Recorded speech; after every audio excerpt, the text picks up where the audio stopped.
मी सोमनाथ आमच्या संपूर्ण टीमच्या वतीने तुमच्या सर्वांचं हार्दिक हार्दिक स्वागत करतो. दिन आहे, तुम्ही अनेक प्रयोग बघितले, तुम्हाला प्रथमतः कसं वाटलं? छान वाटलं का? तर आम्ही जे काही प्रयोग सादर करणार, माझा आवाज येतोय ना आधी? तर या फिजिक्स विभागाच्या वतीने भव्य दिव्य व्हॅन असती जी शाळेमध्ये जाते आणि विज्ञानाच्या प्रयोगाचं प्रदर्शन करते. तर त्याचा काही भाग आज आपल्या समोर इथं दाखवला जाणार आहे. त्या फिरत्या प्रयोगशाळेबद्दल दोन शब्द मी इथं सांगणार आहे. तर तुम्ही जसे लहान आहात तसेच तुम्हाला बघितल्यानंतर आम्हाला सुद्धा आमचा भूतकाळ आठवतो. आम्ही ज्यावेळेस लहान होतो आम्ही शाळेत जायचो आणि शाळेत गेल्यानंतर आमच्या शिक्षकांच्या व्यतिरिक्त काही शिक्षक जर आमच्या शाळेत आले किंवा आम्ही एखाद्या विज्ञान प्रदर्शनाच्या ठिकाणी गेलो, तिथं जर आम्हाला आमच्या शिक्षकांच्या व्यतिरिक्त शिक्षक दिसले तिथं, तर आम्हाला प्रश्न पडायचा की हे शिक्षक आम्हाला आता नेमकं काय शिकवणार आहे किंवा कोणते प्रयोग आमच्या समोर सादर करणार आहे. तुम्ही इथं आले, तुम्ही सकाळपासून बरेच प्रयोग बघितले आणि आता काही वेळा तुम्ही ते बघणार पण आहात, बरोबर ना? तर तुमच्या मनात नक्कीच प्रश्न पडला असेल की हे आता नेमकं काय शिकवणार आहे, बरोबर ना? पडला की नाही? तर जी बाहेर उभी आहे फिजिक्स विभागाची फिरती व्हॅन आणि हे जे कार्यक्रम आहे हा आपल्यापर्यंत पोहोचवण्याचं काम आणि हा जो कार्यक्रम आहे हा साऊथ कोरियाच्या हँग विद्यापीठापासून आलेला आहे. कुठून आलेला आहे? काहीच देण्यात नाही राहिलं ना. मला सांगा, आपल्या शेजारी कोणते देश आहे? श्रीलंका, पाकिस्तान, बांगलादेश, चीन, ठीक आहे. असाच एक देश आहे, ठीक आहे. असाच एक देश आहे साऊथ कोरिया आणि तिथील एक विद्यापीठ आहे हँग विद्यापीठ. आणि आपलं कोणतं विद्यापीठ? सावित्रीबाई फुले पुणे विद्यापीठ यांच्या संयुक्त विद्यमानं ही फिरती प्रयोगशाळा महाराष्ट्रभर कार्यरत आहे. आणि ही फिरती प्रयोगशाळा महाराष्ट्रभर कार्यरत करण्यासाठी किंवा तुमच्यापर्यंत पोहोचवण्यासाठी ज्या दोन व्यक्तींनी काम केलं ते दोन व्यक्ती म्हणजे डॉक्टर पाटील सर आणि डॉक्टर संजय ढोले सर. या दोन व्यक्तींसाठी अगोदर जोरदार टाळ्या. हे दोन्ही महान व्यक्तिमत्व सध्या आपल्याच पुणे युनिव्हर्सिटीच्या फिजिक्स विभागात कार्यरत आहे. तर मित्रांनो, तुम्ही आजूबाजूचं निरीक्षण करतात, बरोबर ना? तुम्ही आजूबाजूला बघतात. तुम्ही कधी घाटाच्या रस्त्यावरती डोंगर जो घाट असतो तिथं गेले का? तो रस्ता असा वेडावाकडा कावर असतो? किंवा जर तुम्ही ट्रॅक्टर बघितला, ट्रॅक्टर त्याचे पुढले चाक छोटं आणि मागलं चाक मोठं कावर असतं? किंवा आपण जर लाईट बंद केली आपलं किंवा फॅन बंद केला तर तो काही वेळ अजून फिरतच का राहतो? किंवा पावसाळ्यात तुम्हाला इंद्रधनुष्य दिसतो. तुम्ही आजूबाजूचं निरीक्षण केलंय का? किंवा डॉक्टरने आपल्याला एकदा सुई दिली की आपण बरे होतो ना? हे का बरं होतो? हे चमत्कार आहे का? याच्या पाठीमागं काय? सायन्स, बरोबर ना? आमच्या टीमनं असा निष्कर्ष काढलेला आहे, खास करून ग्रामीण भागातील विद्यार्थ्यांना आणि काही प्रमाणात शहरी भागातील विद्यार्थ्यांना सुद्धा गणित आणि विज्ञान म्हणजे खास करून विज्ञान हा विषय प्रचंड अवघड जातो. तो विषय त्यांना आवडत नाही, ते त्या विषयाचा ते अभ्यास करत नाही. दुर्दैवाने एकूणच आपल्या विद्यार्थ्यांची शैक्षणिक पिछेहाट होते. तर ही भीती त्यांची दूर व्हावी, त्यांना एकदम हसत खेळत कसं विज्ञान त्यांना शिकता यावं, चांगल्या पद्धतीने ते त्यांची एक वैज्ञानिक दृष्टिकोन कसा वाढावा, हा आमचा एक दृष्टिकोन ठेवून आमची ही फिरती प्रयोगशाळा महाराष्ट्रभर कार्यरत आहे. मला इथं सांगायला आवडेल, इथं बरेचशा शाळेचे शिक्षक आहेत, मला सांगायला आवडेल आमची ही फिरती प्रयोगशाळा आतापर्यंत 1200 पेक्षा जास्त शाळांना आम्ही भेटी दिलेल्या आहेत आणि 3 लाख विद्यार्थ्यांपर्यंत आम्ही फिरती प्रयोगशाळा पोहोचवली आहे. आम्ही ज्यावेळेस तुम्हाला आनंद वाटेल की नंदुरबार जिल्ह्यातल्या खेड्यापाड्यांवरती, वाड्या वस्त्यांवरती, आदिवासी पाड्यांपर्यंत आम्ही ही फिरती प्रयोगशाळा घेऊन गेलेलो आहे. त्यासाठी डॉक्टर पाटील सर आणि डॉक्टर संजय ढोले सर यांचं बहुमूल्य योगदान आम्हाला नेहमीच लाभलेलं आहे, मार्गदर्शन नेहमीच लाभलेलं आहे. तर मित्रांनो, या फिरत्या प्रयोगशाळेच्या वतीनं आम्ही काही प्रयोग तुमच्या समोर सादर करीत असतो. त्यात आम्ही तर शिकवतोच आणि ही अशी एक फिरती प्रयोगशाळा आहे जी नुसतं आम्ही शिकवत नाही, तर ती विद्यार्थ्यांना प्रयोग करायला लावते, त्यांना प्रयोगातून त्यांना सहभाग घ्यायला लावतो. तर तुम्हाला हा सहभाग घ्यायला आवडेल का? आवडेल का नाही? माझा पाठीमागे आवाज येत नाही, आवडेल ना? तर आपण काही लिक्विड नायट्रोजनचे प्रयोग आपण बघणार आहोत. त्यासाठी माननीय निशांत जगताप सर आणि गणेश सोनवणे सर यांच्यासाठी अगोदर जोरदार टाळ्या. विज्ञान हे कुतूहलातून निर्माण झालं, विज्ञान हे गरजेतून निर्माण झालं. ज्या दिवशी फक्त चमत्कार होता, ज्या काळी फक्त विज्ञान नसताना फक्त चमत्कारावरती हे जग चाललं होतं, त्यावेळेस विज्ञानाचं जग झालं. आज आम्ही 5G आणि आता काल परवापर्यंत जर कोणी वाचलं असेल तर चॅट GPT आले, माहिती ना तुम्हाला? तर चॅट जीपीटी पर्यंतचा प्रवास तुम्ही तर पाहत असाल, पण यासाठी कित्येक लोकांचा बळी गेलेला आहे. गॅलिलिओला डोळे द्यावा लागले माहिती ना, तर वाचा ते गॅलिलिओचे डोळे काढण्यासाठी त्याने दुर्बीनचा शोध लावला होता, बरोबर ना. सो एकेकाळी विज्ञानाचे शोध लावणं हे सुद्धा किती अवघड होतं.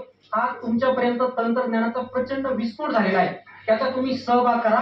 हो चुका है आगाज रन का, युद्ध की करो तयारी, जीत उसी की होगी, जिसका संघर्ष है जारी. तू हंस, तू मुस्कुरा, तू रोना कम कर दे, तू जिंदा है, जिंदगी के नाक में दम कर दे. धन्यवाद. कार्यक्रम सुरू करण्यासाठी मी विनंती करतोय श्री निशांत जगताप सर आणि श्री गणेश सोनवणे सर.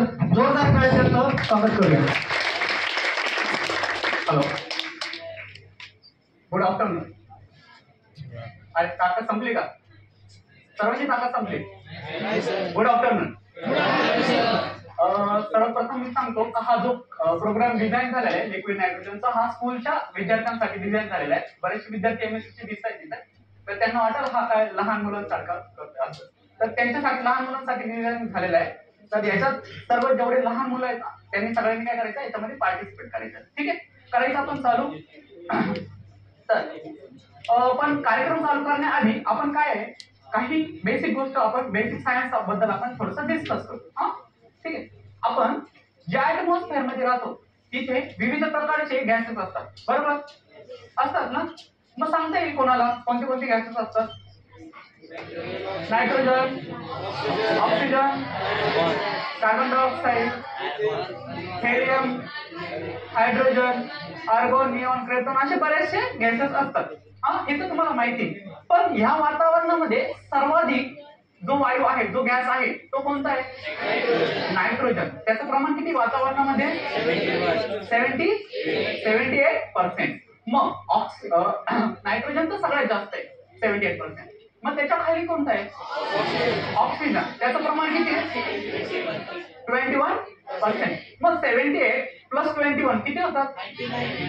99. मग उरला फक्त 1%.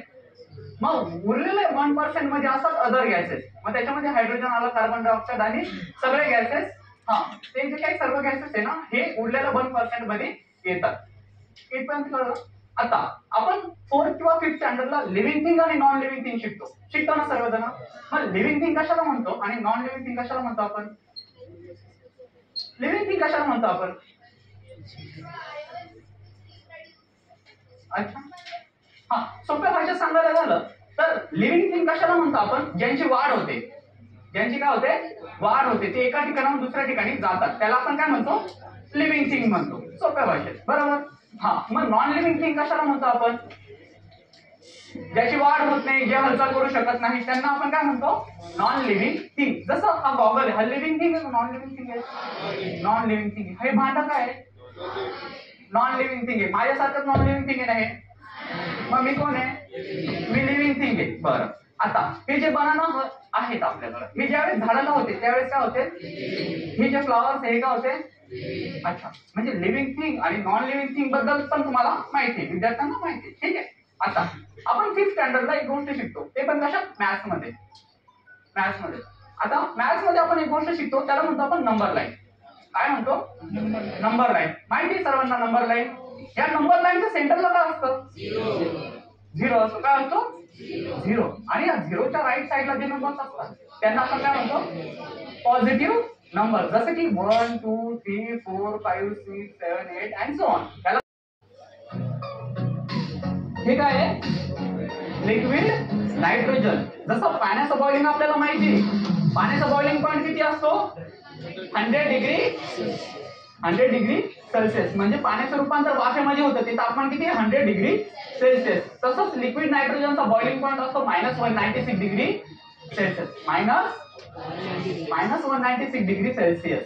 मग हा 0 पेक्षा कसा झाला? खूप प्रमाणात छोटा झाला ना हा नंबर.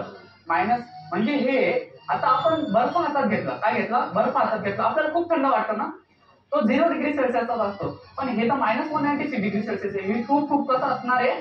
थंड असणार आहे. आता ह्याच लिक्विड नायट्रोजनचा आपण काय करणार आहोत? ह्याच लिक्विड नायट्रोजनचा वापर आपण करून लिव्हिंग थिंगवर आणि नॉन लिव्हिंग थिंगवर काय परिणाम होतो ते या ठिकाणी बघणार आहोत. आवडेल सर्वांना? करायचे आपण एक्सपेरिमेंट चालू. पण हे तर एक्सपेरिमेंट आम्ही रोजच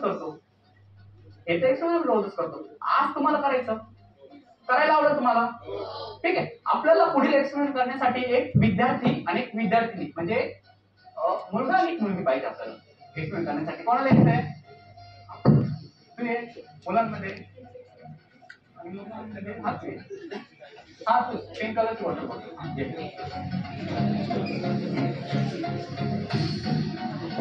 काय वाजायचं सर्वांनी यांच्यासाठी?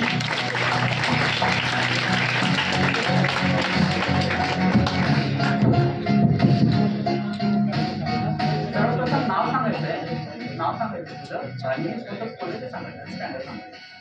विराट Narvekar Bhaktivedanta model school. Tanishka Gaikwad Bhaktivedanta model school. Tanishka तुला सायन्स आवडतं का? आवडतं ना? बरं. या भांड्यामध्ये आपण काय घेतलं होतं? Liquid nitrogen. आणि या लिक्विड नायट्रोजनचा बॉइलिंग पॉईंट किती असतो? -196 डिग्री सेल्सिअस. आता सगळ्यात प्रथम काय करायचंय? तुम्ही दोघांनी काय करायचं? हँडग्लोव्ह घालायचे. तो हँडग्लोव्ह घालायचा आणि गॉगल घालायचा. तू पण हँडग्लोव्ह घालायचा आणि गॉगल घालायचा.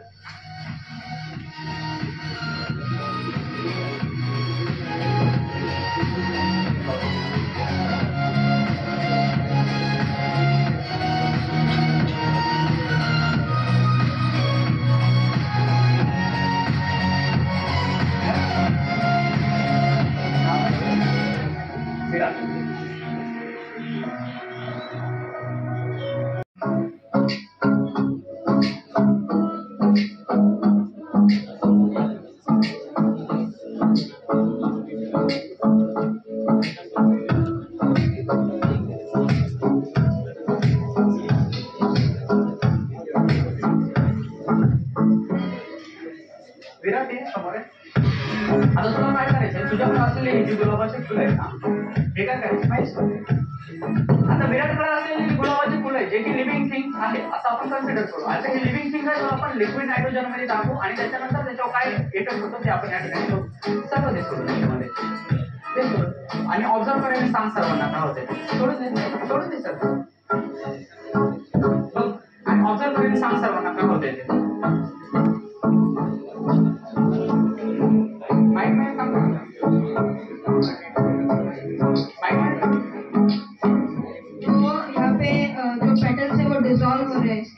डिझॉल्व होते असं त्याचं म्हणणं आहे. बघायचं काय झालं? बघायला आवडेल सर्वांना? काय लक्ष सर्वांचं? काय झालं? गुलाबाच्या फुलांचा चुरा झाला ना? चुरा झाला ना? हा. तर ही जादू होती का? जादू होती का? आपण नॉर्मली आपण जर का आपण लिक्विड नायट्रोजनच्या आधी जर फुलं घेतली असते तर असं तुला झाला असता का त्याचा? नाही. पण मग लिक्विड नायट्रोजन मध्ये टाकल्यानंतर असं काय झालं असं जेणेकरून त्याचा लगेच तुला झाला? सांगता येईल कोणाला? फ्रीज झाले. अजून सांगता येईल काही? बरं.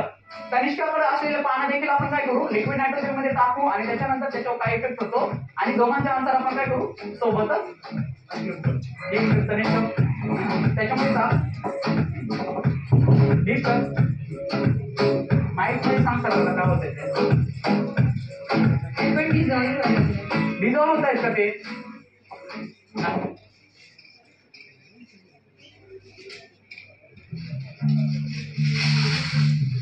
काय झालं? पानांचा काय झालं? पापड झाला ना? मग तनिष्काचे फ्रेंड कोण कोण आहे? तनिष्काच्या घरी जर का आपण जेवायला गेलो तर पापड म्हणून आपलं हे चालेल पानं है ना? हा. तर ही जादू होती का? जादू होती का? नाही. याच्या पाठीमागं काय आहे? सायन्स आहे. याच्या पाठीमागं काय आहे? सायन्स आहे. मग याच्या पाठीमागचं सायन्स सांगता येईल कोणाला? तुला सांगता येईल? ये समोर आहे. हे समोर आहे. माईक मध्ये सांग सर्वांना. फुलं आणि पानांमध्ये जे पाणीचे मॉलिक्युल आहेत ते लिक्विड नायट्रोजन मध्ये टाकल्यामुळे ते 0 डिग्री पेक्षा खूप कमी आहे म्हणून ते इमिजिएटली फ्रीज होतात आणि बर्फाला जर आपण मिक्सर मध्ये फिरवलं तर त्याचा चुरा होतो, पाणी नाही होत. तर तसंच येतं. अगदी बरोबर आहे. मी एकदम अचूक उत्तर दिलेलं आहे. आता लिक्विड नायट्रोजनचे जे तापमान आहे हे -196 डिग्री सेल्सिअस पेक्षा पण कसं आहे खूप प्रमाणात थंड आहे. आणि पानं आणि फुलं हे यांच्यामध्ये 70 to 80% वॉटर कंटेंट असतं. ज्यावेळेस आपण लिक्विड नायट्रोजन मध्ये आपण हे पानं आणि फुलं टाकतो तर यांच्यामध्ये असलेलं जे वॉटर कंटेंट काय होतं हे फ्रीज होऊन जातं. कारण की बर्फाचा म्हणजे वॉटरचा फ्रीजिंग पॉईंट काय असतो 0 डिग्री सेल्सिअस. मग याच्यामध्ये असलेलं वॉटर काय होऊन जातं बर्फासारखं फ्रीज होऊन जातं. परिणामी ती कडक होतं आणि इझिली आपण त्याला क्रश करू शकतो. या दोन्ही विद्यार्थ्यांनी खूप सुंदर प्रयोग केला. आपल्या प्रयोगशाळेतर्फे त्यांना एक एक पुस्तिका आपण गिफ्ट म्हणून देऊ आणि सर्वांनी टाळ्या वाजवायच्या.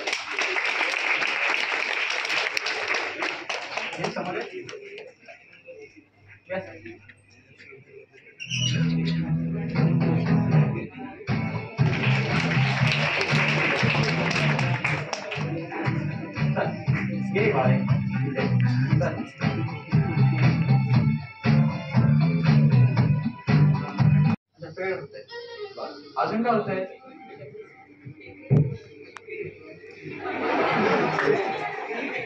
बरं ती गॉगल का बरं दिले आहेत आपण सांगता येईल सेफ्टीसाठी. कशासाठी सेफ्टीसाठी. मग ती घालू ऑब्झर्व करायला सांग सर्वांना का होते ते. बरं तुला काही चेंजेस वाटतायत का. बरं काय वाटतायत काय चेंजेस आहेत. अच्छा अजून कडक होते असं वाटतंय त्याला. बरं बघायचं आपण काय होते ते बघू.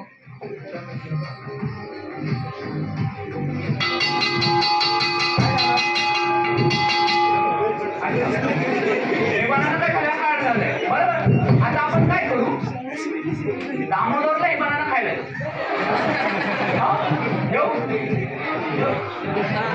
हा म्हणतोय. आता हे जर बनाना दामोदरनी खाल्लं तर याला दात राहतील का राहतील का. मग देऊ का देऊ तरी द्या म्हणताय. बरं ही जादू होती का नाही. मग याच्या पाठीमाग काय सायन्स. याच्या पाठीमागचं सायन्स सांगता येईल कोणाला सांगता येईल. याच्या आधीच्या एक्सपिरियन्स जे सायन्स होते ते त्याच्यामध्ये तुला सांगायचं. हा सांग. MSc ला आहे तू MSc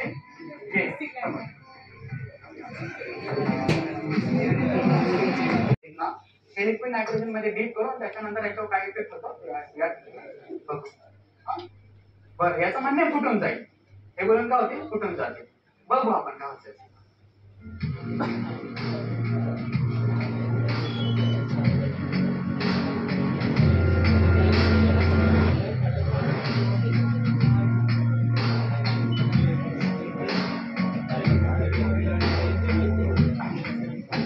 कृष्णा तू ऑब्झर्व करायला सांग सर्वांना काय होतंय त्या. ईशान इकडे. आता ईशान काय करायचंय हा बलून असं पकड अशा प्रकारे पकड. या बलूनला आपल्याला काय करायचं लिक्विड नायट्रोजन मध्ये डीप करायचं आणि त्याच्यानंतर याच्यावर काय परिणाम होते या ठिकाणी करू. दोन्ही हातांनी पकड हळूहळू लावायचं नाही. हा याच्यातली हवा काय होते कॉम्प्रेस होते. बरं अच्छा आता तू समजला.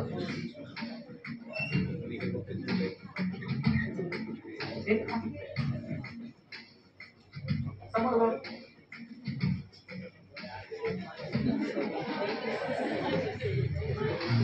इकडे बघ बघू हात तुझा. इथं पकड इथं पकड आणि इथं दाब. इथं दाबत राहा दाबत राहा दाबत राहा जोरात राहा.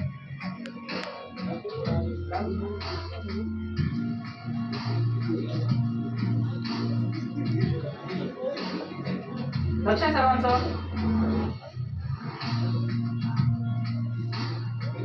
काय होतंय ईशान टेम्परेचर कम होने उसका वॉल्यूम कम हो गया टेम्परेचर बढ़ने की वजह से वो एक्सपैंड होता है. अच्छा बॉडी मधली हीटचं टेम्परेचर आहे का ते काय ऍटमॉस्फेरिक टेम्परेचर आहे सध्याचं.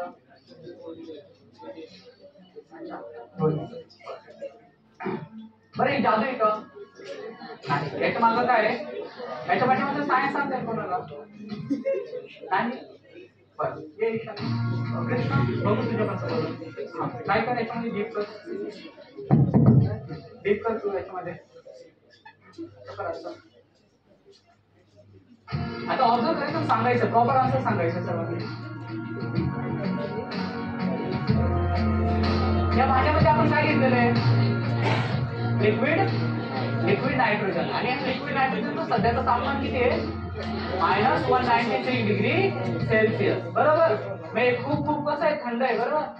आता या बलून मध्ये काय होतं? हवा होती. काय होते? हवामध्ये मग वॉटर वेपर्स आले आणि अदर गॅसेस पण आले. ठीक आहे. आता लिक्विड नायट्रोजनच्या खूप थंड तापमानामुळे काय होतं, याच्यामध्ये जी एअर होते ती काय होते, थंड तापमानामुळे काय होते, कॉम्प्रेस होते. काय होते? कॉम्प्रेस होते. आणि या ठिकाणी एअरचं रूपांतर कशामध्ये होतं? एका लिक्विड मध्ये होतं. कशामध्ये होतं? लिक्विड मध्ये होतं. आणि ज्या वेळेस आपण याला नॉर्मल टेम्परेचरला घेऊन येतो, साधारण रूम टेम्परेचर आपलं 20 ते 25 डिग्री सेल्सिअस आहे.